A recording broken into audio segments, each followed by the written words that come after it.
warahmatullahi wabarakatuh. Waalaikumsalam warahmatullahi wabarakatuh. Alhamdulillah ala ni'amihi dhahirah wal batinah qadiman wa hadithan asyhadu an la ilaha illallah wahdahu la syarika wa asyhadu anna Muhammadan abduhu wa rasuluh. Allahumma shalli wa sallim ala nabiyyi wa rasulihi Muhammad sallallahu alaihi wasallam wa alihi wa sahbihi wa man tabi'ahum ila yaumiddin. Alhamdulillah, segala puji dan syukur senantiasa kita panjatkan kepada Allah Subhanahu wa taala atas segala nikmat yang telah Allah berikan kepada kita, terutama nikmat iman, Islam dan ihsan. Salawat dan salam senantiasa terlimpah-limpahkan kepada Nabi Muhammad sallallahu alaihi wasallam, kepada keluarganya, para sahabatnya, para tabi'in sampai tabi'innya, dan semoga kita mendapatkan syafaat uzma. Amin ya Allah ya rabbal alamin. Saya hormati Bapak Ketua DKM, Bapak Ketua RW, sesepuh, ahli ulama, asatidz, asatidzah, Bapak-bapak, ibu, jemaah Masjid Al-Hidayah Sinansari, dan anak-anak semua, mudah-mudahan bisa ikut suara mendengarkan ya. Mudah-mudahan kalian jadi anak yang soleh dan solehah. Amin. Izinkan saya untuk menyapa kabar Bapak Ibu semua, bagaimana sehat? Alhamdulillah. Luar biasa. Sudah masuk kita malam ke-17 di bulan Ramadan ini, yang perkiraan nanti lebaran antara tanggal 21 atau tanggal 22 hari Jumat atau tanggal 1 ya.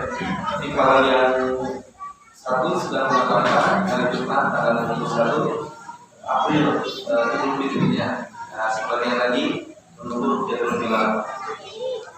Lepas dari perkara nanti berbeda, mudah-mudahan kita tetap satu, yaitu orang yang senantiasa dididik oleh Allah Subhanahu wa taala. Baik, Bapak Ibu, alhamdulillah, perkenalkan tadi nama saya FOMI ya, Roni Diana. Saya tinggal di Bumi Oren ya, di Cileunyi. Alhamdulillah bertemu dengan Pak Ganjar pas waktu di BPJS ya. Waktu saya diminta di BPJS yang ada di Cimahi, dan alhamdulillah terus berlanjut komunikasinya dengan Pak Ganjar sehingga dia bisa bertemu dengan Bapak Ibu di Masjid Al-Hidayah ini.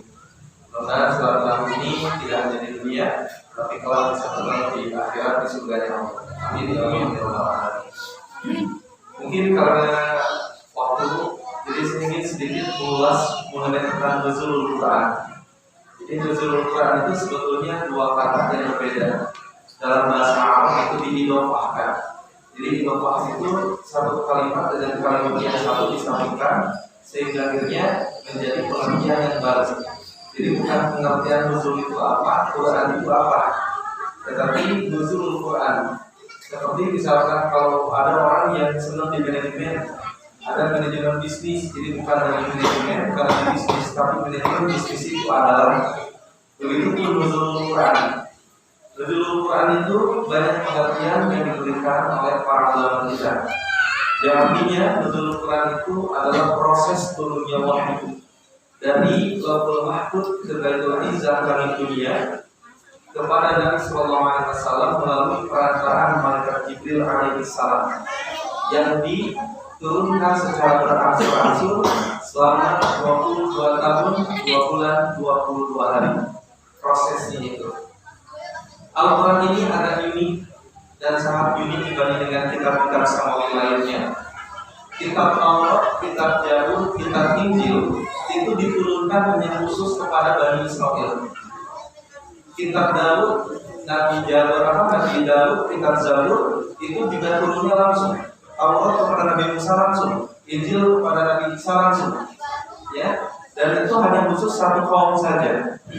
Sedangkan Al-Quran Karim itu diturunkan oleh Allah Subhanahu wa taala kepada Nabi bukan hanya untuk satu umat saja, tetapi untuk seluruh manusia. Hudan linnas wa bayyinat, menjadi petunjuk bagi manusia dan jelas dari petunjuk itu. Itulah Al-Quran. Nah, di sini ada yang mempertanyakan apakah Al-Quran itu turun pada tanggal 17 Ramadan atau pada Lailatul Qadar? Sebetulnya Al-Quran itu kalau kita membaca dalam surah Al-Qur'an ayat keempat disebutkan bahwa inna anzalnahu fi lailatin mubarakah. Sesungguhnya Al-Quran telah diturunkan pada malam yang diberkahi. Berarti dalam satu tahun hitungan Hijriah itu ada 354 sampai 355 hari. Berarti masih umum. Turun lagi ayat inna anzalnahu fi lailatul qadar. Sesungguhnya kami telah menurunkan Al-Quran pada malam kemuliaan. Nah, pada malam kemuliaan tadi diberkahi, terus kemuliaan malam yang dimuliakan ini masih umum. Akhirnya turun surat Al-Baqarah 185. Syahrul Ramadan alladzi unzila fihi al-Qur'an. Bulan Ramadan adalah bulan di mana Quran diturunkan. Nah, tetapi 11 bulan telah tereliminasi. 11 bulan telah tereliminasi, tinggal 1 bulan itu bulan Ramadan. Dan dalam 1 bulan Hijriah itu ada 29 sampai 30 hari. Sehingga muncul pertanyaan, lalu kapan Quran itu mulai turun? Maka di dalam tafsir Al-Quran Ibnu Abi ya dikatakan, ada yang mengatakan tanggal 1 di malam pertama Ramadan. Ada juga malam ketiga, ada juga malam kelima, ada juga malam ke-17 seperti saat ini. Lalu dari mana asal memperingati Quran itu tanggal 17 Ramadan? Ternyata itu salah satu pendapat dari ulama dari kalangan mazhab Imam Asy-Syafi'iyah. Dari mana dalil yang ia rujuk? Yaitu dari surat Al-Anfal ayat ke-41. Wa ma anzalna 'ala 'abdina yaumal furqan. Dan kami telah menurunkan Al-Quran kepada hamba kami. Ya, diturunkan itu apa? 1 ayat, 2 malaikat, 3 kemenangan. Yaumal Furqan itu disebutkan dengan perang Badar. Kenapa dikatakan dengan perang Badar Yaumal Furqan? Karena pada waktu itu jelas pembeda mana yang beriman, mana yang kafir. Nah, pas waktu perang Badar, malaikat turun bantuin kami dengan para sahabat. Orang-orang kafir melihat bahwa di hadapan dia, orang muslim itu ada banyak pasukan. Nah, maka mendapat salah satu dari kata Imam Asy-Syafi'i dikaitkan dengan perang Badar, turun ayat, turun malaikat, turun kemenangan. Maka mereka berijtihad turunnya pertama kali Al-Quran yaitu pada tanggal 17 Ramadan. Berbeda dengan di Mesir 27. Apa hikmahnya?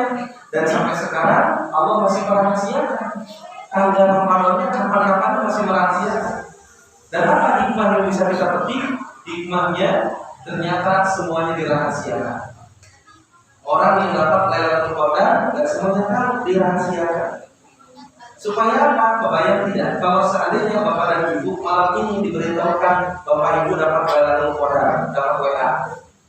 Apa yang akan terjadi kalau umat Islam dapat WA kamu dapat Lailatul Qadar malam hari? Kira-kira besok diajak lagi itikaf mau enggak? Karena dia pas kayak gini nanti saya berbulan. Subhanallah.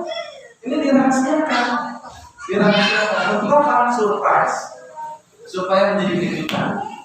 Dan kita berharap dengan adanya peringatan nuzulul Quran ini kita semakin mencintai Al-Quran ini. Begitu. Jadi sejarah tentang nuzulul Quran.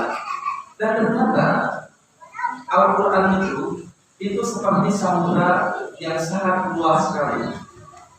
Kalau kita hanya sekedar berlayar, maka kita hanya menemukan indahnya pemandangan dan deburan ombak.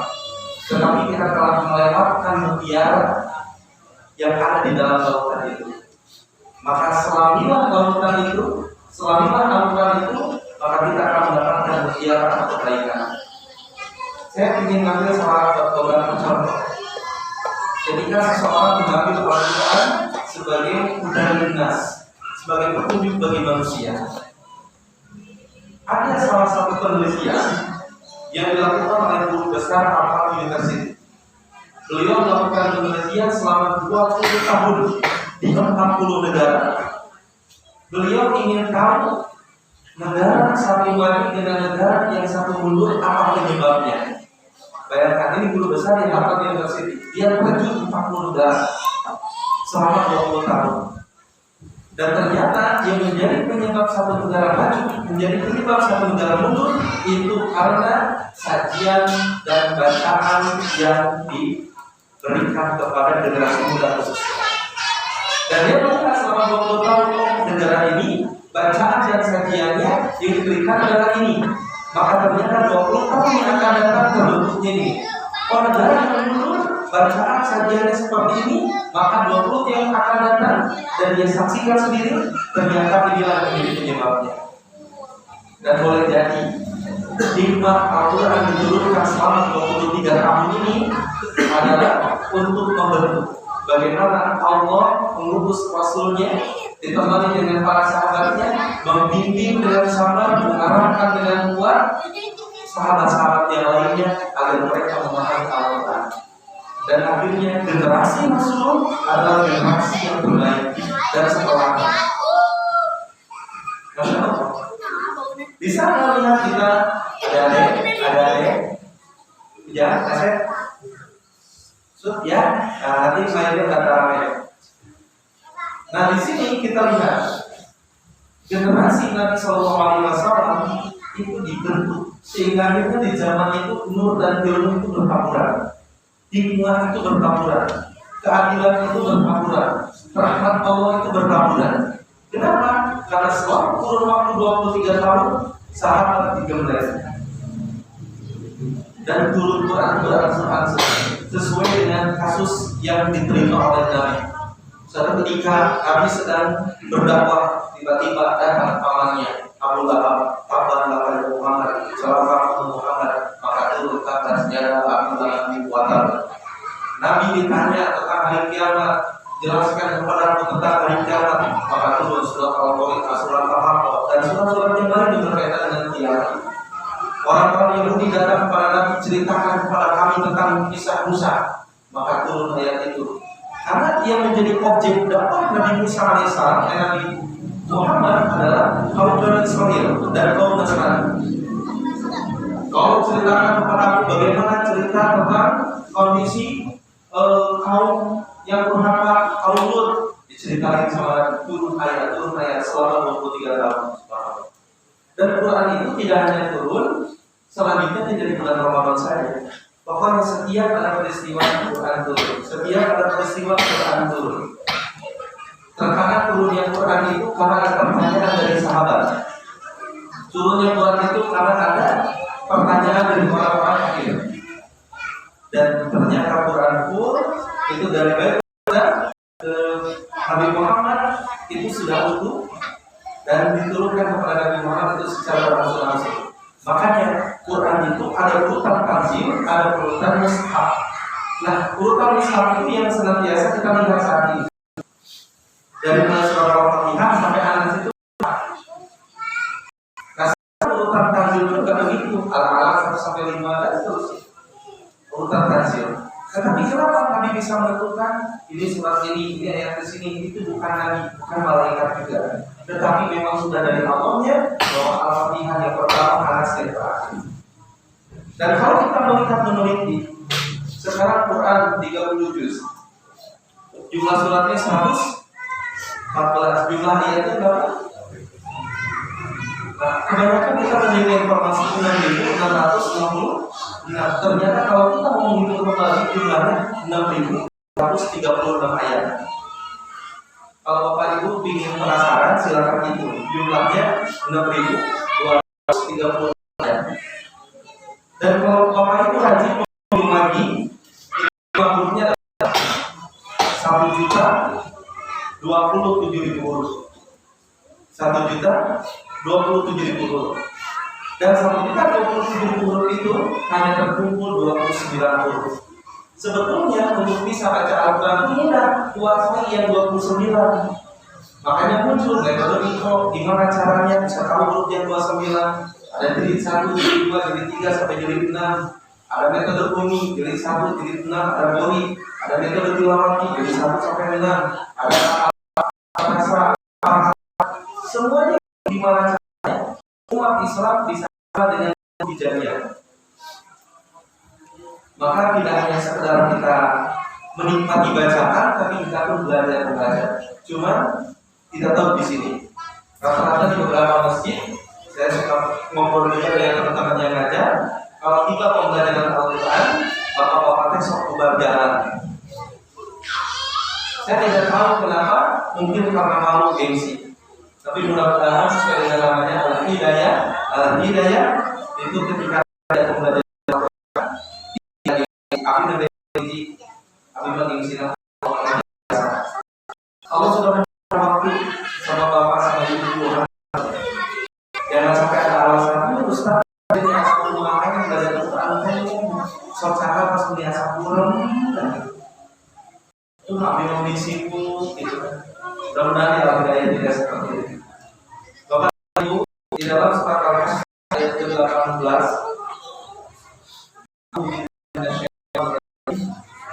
ya alladzina amanu taqullaha wal tanzur nafsum ma qaddamat lighad. Wahai orang beriman, kalau kepada Allah dan hendaklah setiap diri memperhatikan apa yang dia siapkan untuk hari esok.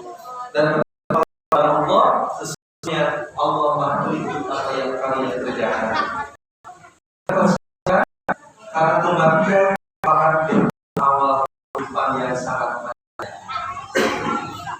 Syukuri, jangan sampai kufur. Maksudnya apa? Bapak belajar bisa. Abimah belajar dengan hese, padahal bapak ibu sekali dapat satu huruf, syukurinya. Alhamdulillah. Satu huruf, besok akan ditambah. Terus syukur. Dan syukur berarti jangan apa pun kita ada di dalam. Tapi yang saya hormati, ingat ini salah satu ayat kita menerima ayat. Walaqad khalaqal insana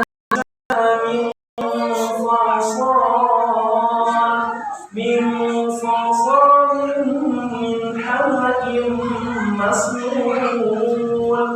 Dan sungguh kami telah menciptakan manusia ada dari tanah liat kering dan bulu hitam yang diberi. Unsur penciptaan menjadi dalam tanah.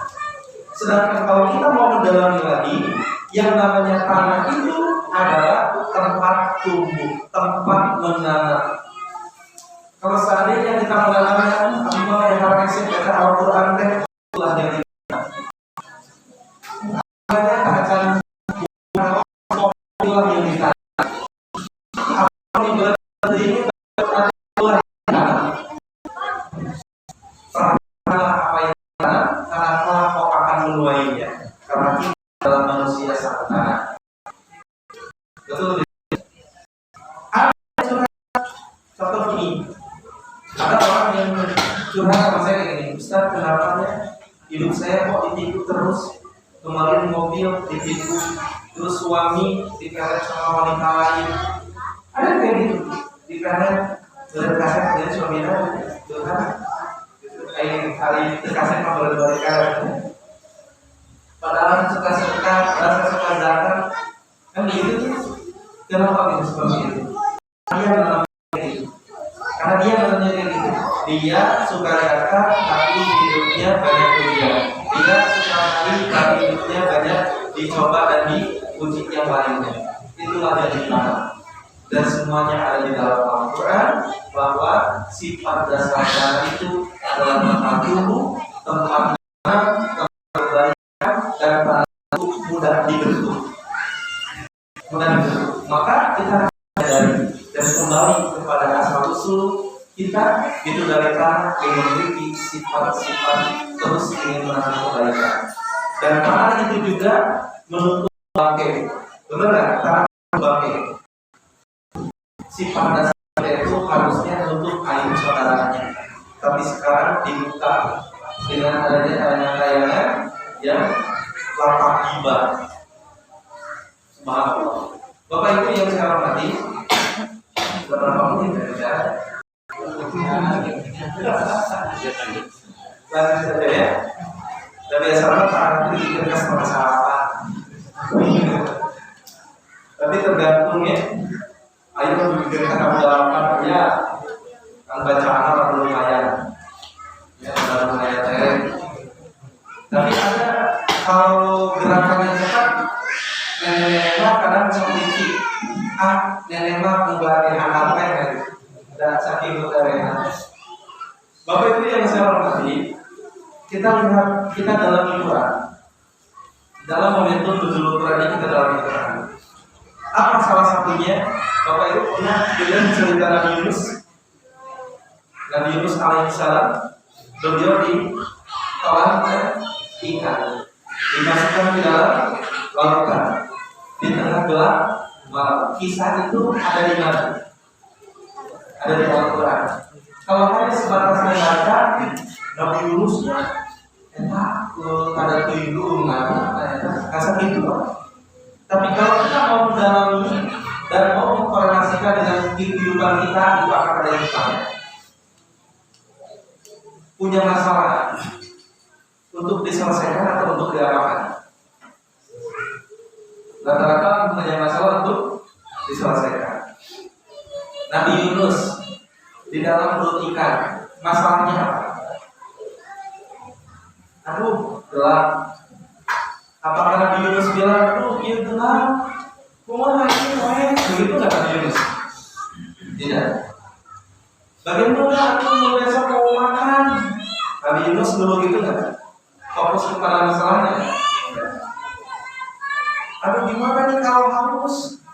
Nabi Yunus tidak pernah menceritakan kayak gitu. Terus apakah Nabi Yunus mencari solusinya? Solusinya apa? Untuk keluar dari perut ikan digedorkan. Tapi apa yang dilakukan oleh Nabi Yunus? Sebelum beliau mencari solusi yang lain, beliau hanya mengatakan la ilaha illa anta subhanaka inni kuntu minadz dzalimin. Tidak Tuhan selain Engkau, Maha Suci Engkau, sesungguhnya aku termasuk orang yang zalim. Lihat. Bapak Ibu, ada nggak masalahnya yang sebenarnya Nabi Yunus? Nggak ada. Secara logika, ada nggak manusia yang bisa menemukan Nabi Yunus? Nggak ada. Tapi siapa yang bisa nyelamatin Nabi Yunus? Allah. Maka saat punya masalah, jangan fokus sama masalahnya, jangan fokus mencari solusinya, kecuali datangin dulu Allahnya. Inilah makna tawakkal dalam Al-Quran. La ilaha illa anta. Masalah kita nggak selesai Nabi Yunus. Masalah besar Nabi Yunus bagi Allah. Bagaimana Nabi Yunus alaihissalam akhirnya Nabi Yunus diselamatkan oleh Allah. Bisa hidup dalam kegelapan, bisa hidup di dalam lautan, bisa hidup sehari-hari tanpa makan, tanpa minum. Dan Nabi Yunus karena sabar dan dia bertobat, akhirnya Allah Subhanahu wa Ta'ala memberikan waktu yang terbaik, tempat yang terbaik untuk Nabi Yunus keluar dari permasalahan. Siapa di sini yang tidak punya masalah? Tetapi kebanyakan orang ketika punya masalah, dia sudah bilang lagi, hari Allah itu gak masalah, kamu jadi kurang. Usaha gagal wae, luar kata aku wae, buka-buka bisa diatur, salaki ulin wae, memajikan nonton wae, dia harus salaki itu. Akhirnya permasalahan, betul tidak? Fokus ke masalah, akhirnya kita lakukan masalah. Dan kita mencari solusinya ini gimana supaya lama besar, ini gimana supaya penjualan hasilnya bagus. Ini gimana supaya bisa ini bisa itu? Kita lupa dulu minta sama Allah. Tuhan dulu mengatakan la ilaha illa anta subhanaka inni kuntu minadz dzalimin. Dan kami dulu Allah. Karena kebanyakan kita bibliotek kita ustaz kalinya ahli katanya hanya ngobrol tentang Allah. Ngobrol tentang Allah. Lihat anak-anak astagfirullah. Betul. Cuma ngobrolin Allah, tapi nggak ngajak ngobrol Allah. Sholat, Allahu Akbar, dan harusnya ngobrol dengan Allah. Bapak dan Ibu coba rasakan bedanya, bedakan rasanya.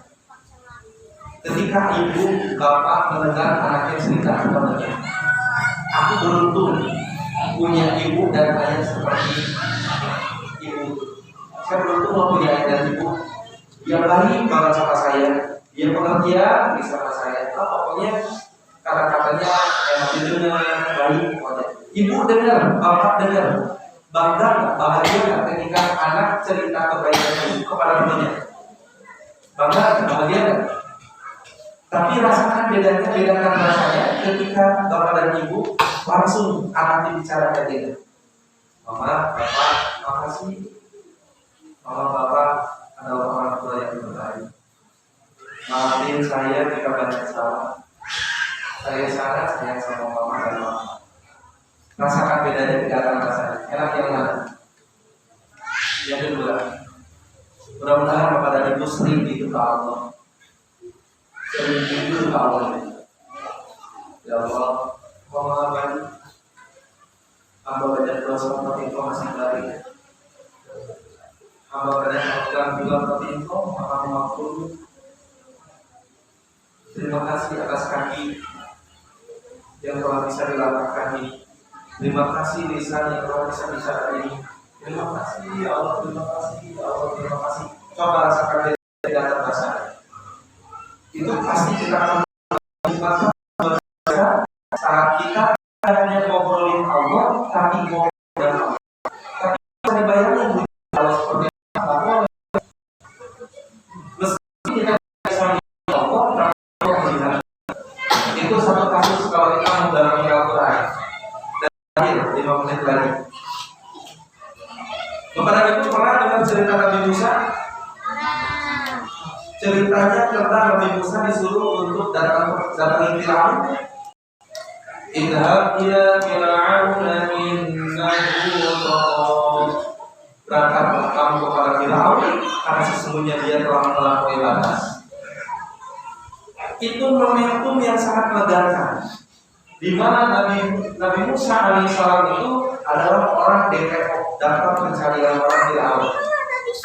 Karena sebelum keluar dari kerajaan Firaun, Nabi Musa itu nampar orang tidak sengaja langsung nalak, geblok langsung nalak. Jadi benar di kepet orang Firaun, orang-orang Firaun dikejar. Setelah beberapa tahun, akhirnya Nabi Musa disuruh inhab ila Fir'aun dan innahu kabarnya itu negara.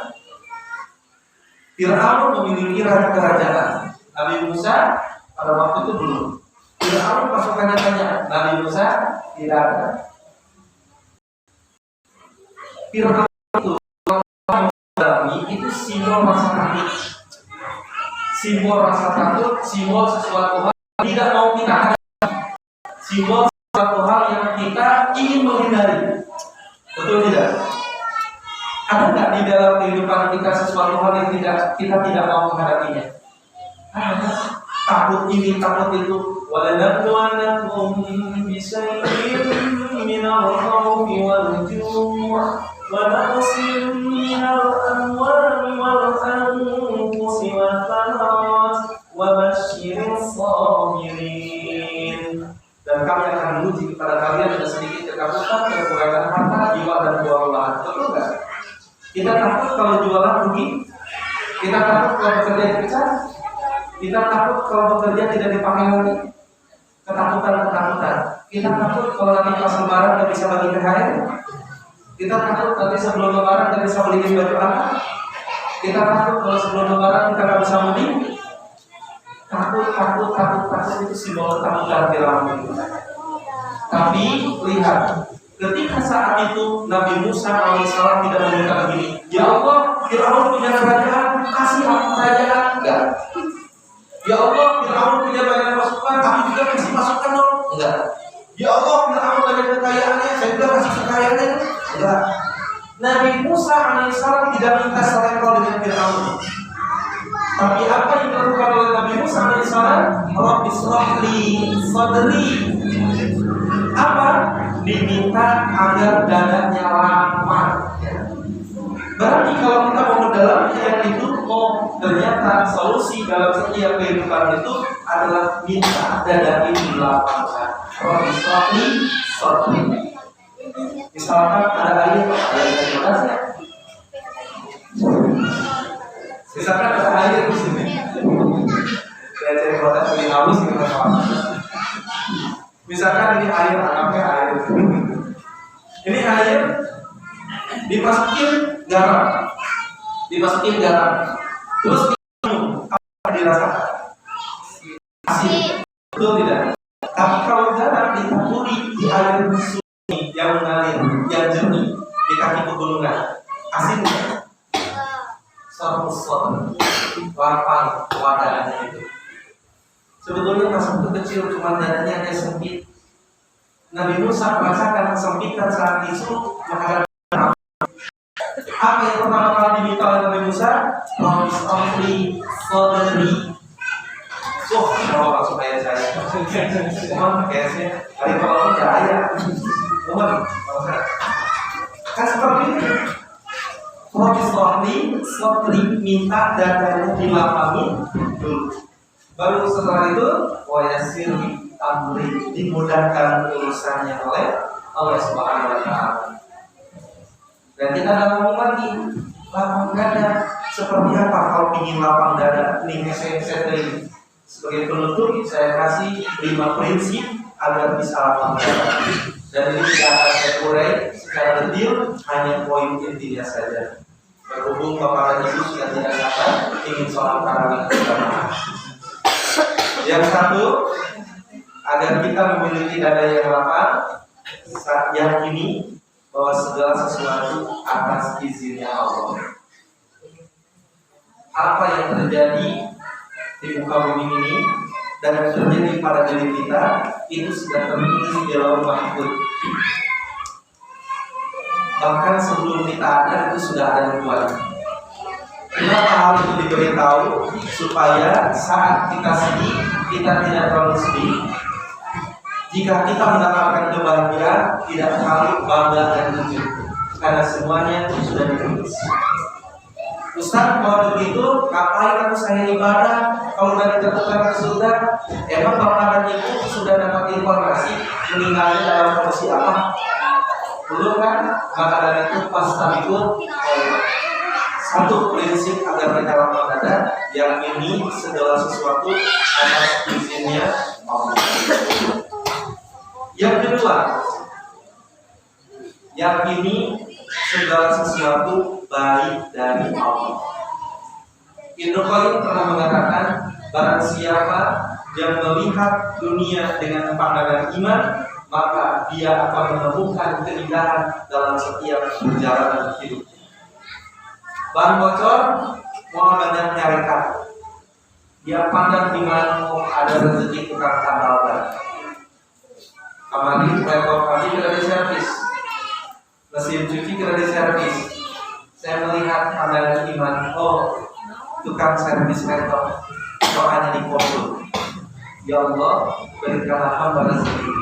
Rezekinya ada hamba yang lain yang laptopnya rusak, harus di servis. Waktu Jumat kemarin saya ngisi di auto 2000. Ya, kebayangkan auto 2000 banyak mobil-mobil yang tabrakan. Pegawainya kan ada apa?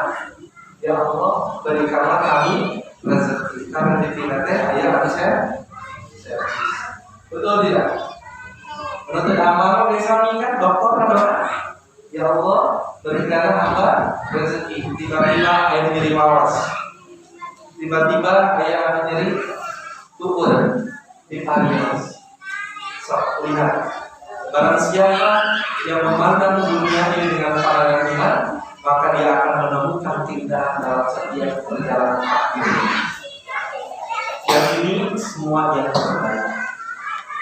Yang ketiga, yang ini setiap luka menghapus dosa dan mengangkat derajat. Jangankan permasalahan yang besar, tertusuk duri saja itu dapat menghapus dosa. Dan yang keempat, yakini, sadari semua sudah terukur oleh Allah. La yukallifullahu nafsan illa wus'aha. Ingat, Allah tidak akan pernah salah memilih pundak. Allah tidak akan pernah salah memilih pundak. Artinya apa? masalah yang sedang dihadapi oleh bapak dan ibu, baik kesehatannya, baik keuangannya, baik keluarganya, Allah tidak pernah salah memilih tunda. Artinya apa? Allah percaya bapak ibu saya bisa melewatinya. La yukalifullahu nafsan illa wus'aha. Allah tidak akan pernah salah. Dan yang terakhir yang kelima, yakini semua bisa ditolong sama Allah. Jika prinsip ini kita amalkan, satu, yakin semua atas izin Allah, dua, baik dari Allah, tiga, setiap luka akan menghapus dosa, empat, semua sudah terukur oleh Allah, dan yang kelima, semua bisa ditolong sama Allah, maka progres waktu suatu kelapangan akan kita dapatkan. Nah, kepada itu mungkin itu yang bisa disampaikan pada kesempatan yang berbahagia ini. Kalau dipanjangkan insya Allah panjang, mungkin insya Allah di bulan yang lain kita dapat mengkaji, mendalami samudra lautan Al-Quran. Mudah-mudahan apa yang disampaikan menambah keimanan dan ketakwaan kita kepada Allah Subhanahu wa Ta'ala. Saya ucapkan terima kasih banyak atas segala perhatiannya, dan mohon maaf jika ada kata atau sifat yang kurang berkenan. Sampai jumpa kembali di bulan-bulan berikutnya. Semoga Bapak dan Ibu diberikan. Assalamualaikum warahmatullahi wabarakatuh.